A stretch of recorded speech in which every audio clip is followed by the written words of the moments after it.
Olá pessoal, aqui é o Velgas. Hoje, dia 20 de maio de 2023.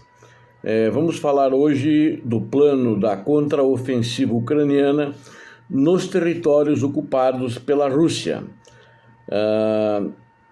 Eu vou fazer esta análise em cima das minhas observações que eu leio através da imprensa internacional, o que está acontecendo no teatro de operações na Ucrânia. O que se observa é que centenas de equipamentos militares, tais como veículos blindados de transporte de pessoal, os carros de combate, ou os mais popularmente conhecidos como tanques de guerra, estão chegando e já chegaram em mais de 1.500 desses veículos pesados na Ucrânia, e o destino final deles não está claro para onde eles foram. Ao longo das últimas semanas, a linha de frente no sul, que é a região de Zaporizhia, a região de Kherson, tornou-se muito difícil de entender, e tudo indicava que haveria uma contraofensiva naquela região, mas não aconteceu até agora, e o próprio presidente Zelensky disse que era cedo ainda.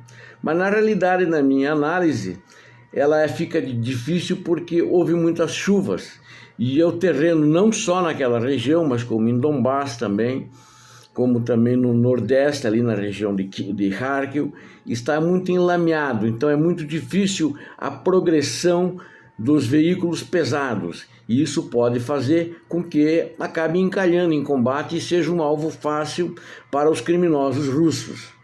Mas a Ucrânia continuou fazendo bombardeios, continuou bombardeando pontos militares russos, logística russa principalmente, como tanques de combustível, munições, e ela fez alguns desembarques de tropa no lado leste do rio Dnipro, na região de Kherson, ali no sul, E fez também explosões em muitos depósitos como eu disse, de munições, depósitos de munições, E em cidades que estão ocupadas pelos russos, e fez ataques também na própria Rússia, atacando a infraestrutura logística.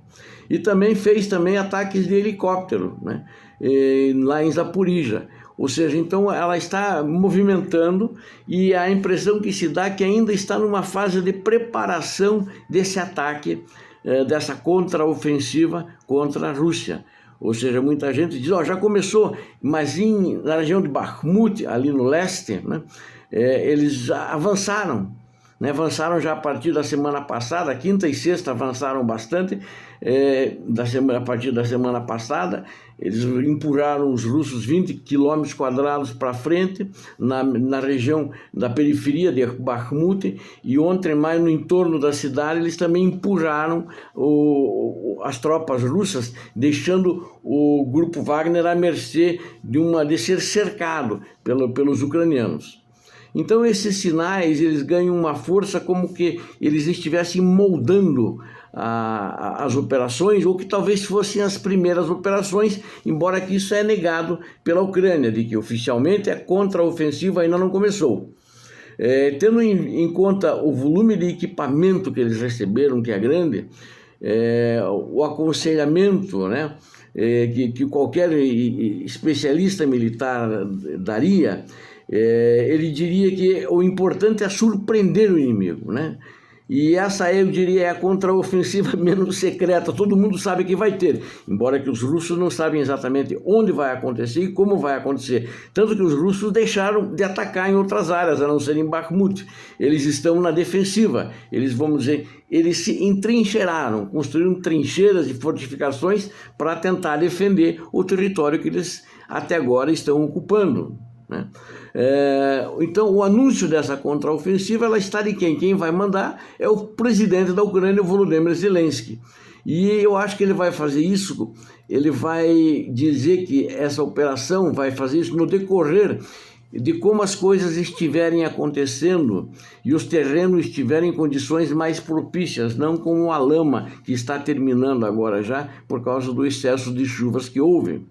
E aí o relógio vai começar a contar imediatamente e ele vai declarar que começou a ofensiva, mas por enquanto não. Se como ele declarou que ainda não começou, quaisquer perdas crescentes da Rússia que estão ocorrendo muito principalmente na região de Bakhmut, no leste da Ucrânia, na região de Donbass, elas são apenas o resultado do desgaste natural da linha de frente, né? Então não é como uma contraofensiva. Então eles culpam, na realidade, o desgaste natural, embora que é um desgaste muito massivo das tropas russas. Até ao longo do mês, o Zelensky estava, vamos dizer assim, não fazendo declarações evasivas, né? Que eles precisam um pouco mais de tempo e ainda continuam fazendo essas declarações. E acho que ele combinou com os generais, porque na realidade o comando da guerra está com os generais. Ele vai fazer o anúncio, né?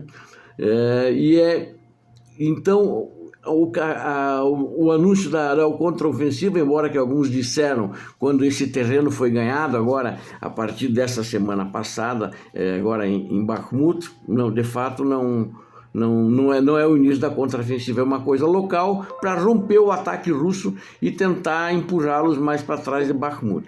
Mas na realidade isso gera uma certa confusão, né, entre os analistas internacionais e nas estratégias. Mas eu acho que até essa confusão proposital, foi pensada pelos militares ucranianos, né, pelos generais, pelos coronéis ucranianos. Eu acho que até isso é inteligente, porque Moscou, né, a gangue do Kremlin, ela fica instável, ela é incapaz de avaliar se cada novo ataque das forças ucranianas é aquilo, de fato, ou é mais apenas uma preparação, uma moldagem, né, do que vai efetivamente acontecer, né? Então a Rússia está confusa quanto a isso, e principalmente que ela não tem força para contrapor essa ofensiva, ou seja, fazer um contra-ataque ao contra-ataque ucraniano. Os recentes ataques em torno de Bakhmut é uma prova clara disso, né? O Prigozhin, que é o Yevgeny Prigozhin, que é o chefe dos mercenários, da empresa dos mercenários, passou 10 dias falando conversas, acho que falava com ele mesmo no Telegram e espalhava pelo mundo, alertando para um colapso das tropas russas, porque não tem projetos de artilharias e de fato não deram para ele, e parece que não estava dando nem para o exército regular russo na região. Ele não recebeu resposta oficial, pública e oficial aos seus apelos, e nem sabe se recebeu o que queria, né? E parece que ninguém nem leu as mensagens dele. Sobre essa notável sobrevivência do Prigozhin, após essas críticas que ele fez ao Kremlin, é uma expressão tanto de necessidade como de medo. Putin talvez tenha uma reação adversa do que Prigozhin causaria, e mesmo porque Prigozhin tem prestígio, ele tem aliados na Rússia, né? E ele precisa também das forças dos mercenários criminosos para manter as posições lá em Bakhmut. E também é possível que precise de Prigozhin como um contraponto até num problema que dê no exército ao exército poderoso. Então, tal como acontece em muito da máfia do Kremlin, né, a verdade é que, enquanto desconhecido, também não é assim tão importante. O que é fundamental é a demonstração resultante de uma desunião espantosa nas fileiras de Putin, ou seja, o criminoso Putin está com o seu grupo rachado. Algo impensável em fevereiro de 2022, que estava todo mundo unido em torno dele, hoje não está. Até agora a explosão de Prigozhin, né, das baboseiras que ele andou falava com ele mesmo e ecoava no resto do mundo, na imprensa internacional, resultou apenas em mudanças territoriais no controle da simbólica e pequenas mudanças na cidade de Bakhmut, mas mais significativa, revelou uma diferença, isso é significativo, uma diferença grande de como as máquinas de guerra da Rússia e a Ucrânia funcionam de uma maneira diferente, né? Até agora a Ucrânia tem conseguido manter secretas todas as suas intenções, os seus preparativos, os seus ataques, tem atacado na Crimeia, tem atacado na Rússia, né? E os ucranianos têm uma capacidade de manter o plano suficientemente em segredo, confidencial, secreto, para levar a cabo de forma metódica e muito bem coordenada a ação, né? E já a Rússia, muito pelo contrário, né, tem mostrado uma total falta de coordenação, uma total falta de mobilidade coordenada, é uma disfunção em tudo, e só que isso é importante e vital nas próximas semanas, quando vai ocorrer essa contraofensiva. E a Rússia parece parece que processa muito mal publicamente más notícias. Ela não sabe, ela não aceita e começa a levantar inverdades e mentiras, né? Até agora, a maior parte das informações, das operações na Ucrânia, elas, do lado russo, elas vêm de algumas autoridades russas, né, que eles chamam de pró-russas, mas são efetivamente russas, e de blogueiros militares, né, que a gente consegue pegar algumas informações, né, e muitas vezes mentirosas. É uma desinformação proposital, né? Quando fontes russas alertaram para o fato das tropas estarem cercadas, por exemplo, em Liman, ainda no verão passado, tratou-se provavelmente de um estratagema destinado a desviar a atenção da própria Moscou, que queria retirar uma retirada calma. Mas outras vezes o debate online sobre política e fraquezas projeta o caos em fileiras que claramente não precisam dele. A retirada de Kherson foi um exemplo notável de mensagens contraditórias dos altos funcionários, o alto escalão do exército russo.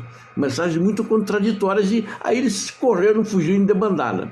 No entanto, tal como acontece com a confusão em torno agora que está acontecendo dos mercenários Wagner lá em Bakhmut, a desordem das mensagens nem sempre pode ser explicada racionalmente como uma névoa propositada de desinformação. Ninguém quer parecer tão confuso quanto o moral da linha de frente, que está seguramente tão baixa.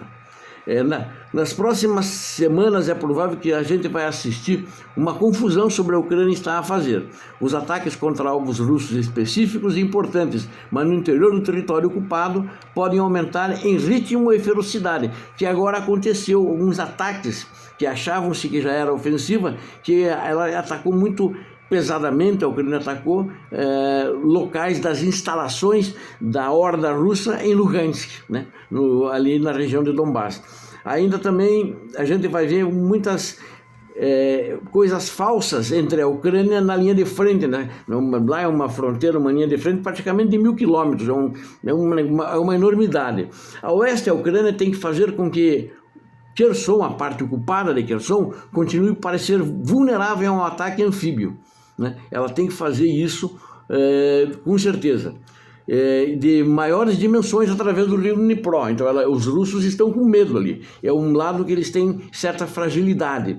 E a leste, Bakhmut tem que continuar a parecer precariamente em risco de ser cercada por novos avanços ucranianos. O Wagner está com medo de ser cercado, então eles estão com medo, né? E eles têm que continuar aparecendo isso. E entre esses dois flancos, a enorme frente sul da Zaporizhia, ocupada pela Rússia, também deve permanecer vulnerável ao avanço rápido através das fortificações russas por um exército mais bem equipado e mais preciso que treinado pela NATO. Esses mais de 100 mil homens ucranianos preparados para a contraofensiva, eles todos foram treinados pela NATO, ou seja, pela OTAN.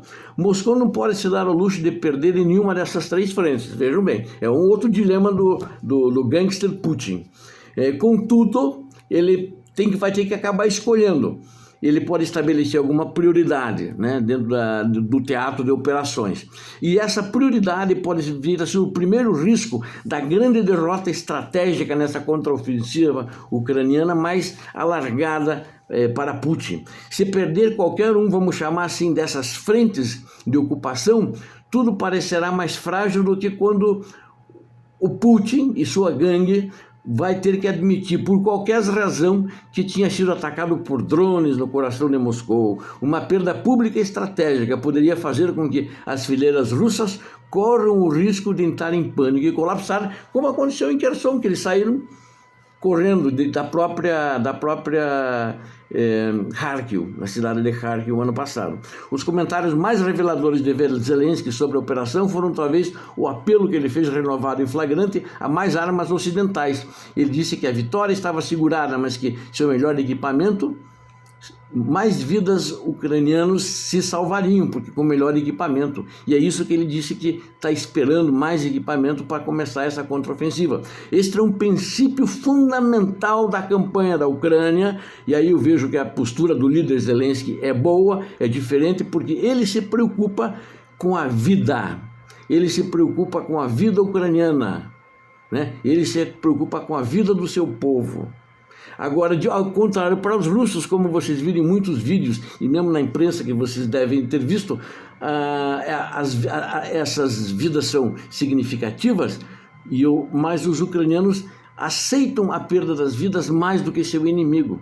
E o Putin não cuida da vida dos seus soldados russos e manda-os como um moedor de carne para a frente de batalha.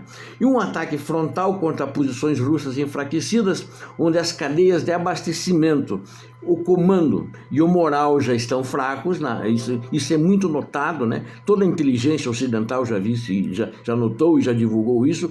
É possível para a Ucrânia, em qualquer tempo, mas para mais algumas semanas de confusão russa, de sobrecarga, de bombardeios, enfraquecendo mais as posições deles, como estão fazendo agora, e essa uma autocrítica pública, né?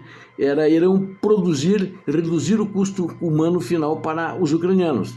Enquanto as mensagens confusas de Moscou, do grupo Wagner, vão anunciar sinais raros, né, de força, mas muitos sinais de fraqueza, vão continuar muitos sinais de que há um racha, e ao contrário, a Ucrânia vão continuar dando um propósito de determinação, de firmeza e que consequentemente terão mais chances de vitória.